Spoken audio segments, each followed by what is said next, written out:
प्रत्येक स्वतंत्र राष्ट्र का एक अपना ध्वज होता है। भारत का भी है। भारत के राष्ट्रीय ध्वज को तिरंगा कहते हैं और आज हम उसी का इतिहास जानेंगे।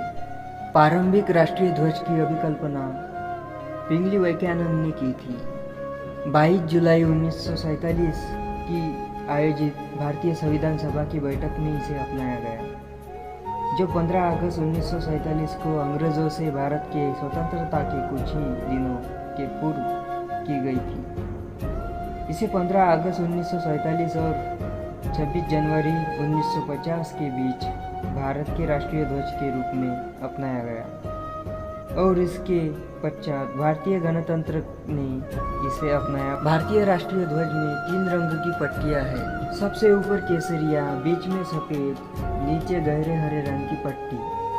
सफ़ेद पट्टी के बीच में अशोक चक्र है। यह सारनाथ के शहर के स्तंभ पर बना हुआ था।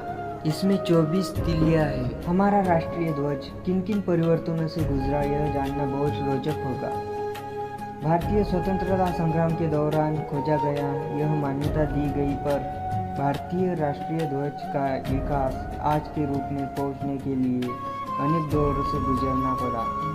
एक रूप से यह राष्ट्र के विकास को दर्शाता है। 1931 को इसमें तिरंगे ध्वज को हमारे राष्ट्रीय ध्वज के रूप में अपनाने के लिए एक प्रस्ताव पारित किया गया।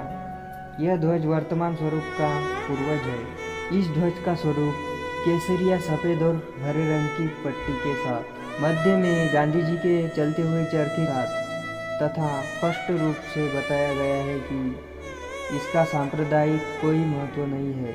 22 जुलाई 1947 को संविधान सभा ने इसे मुक्त भारतीय राष्ट्रीय ध्वज के रूप में अपनाया। स्वतंत्रता मिलने के बाद इसे इसके रंग और इनका महत्व बना रहा। केवल ध्वज के चरखे के स्थान पर सम्राट अशोक के धम्मचक्र को दिखाया गया। भारत के राष्ट्रीय ध्वज की ऊपरी पट्टी में केसरिया रंग है, जो कि भारत की शक्ति और साहस को दर्शाता है।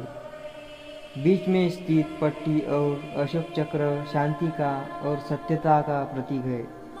निचली हरी पट्टी उर्वरकता और वृद्धि और भूमि की पवित्रता को दर्शाता है। 26 जनवरी 2002 को भारतीय ध्वज संहिता में संशोधन किया गया और स्वतंत्रता के कई वर्षों बाद भारत के नागरिकों को अपने घरों पर, कार्यालयों पर, फैक्ट्रियों में न केवल राष्ट्रीय दिवसों पर बल्कि किसी भी स्थान पर बिना रुकावट फहराने की अनुमति दी गई, बशर्ते राष्ट्रीय ध्वज की संहिता का पालन करें और तिरंगे की शान में कोई कमी न आने दे।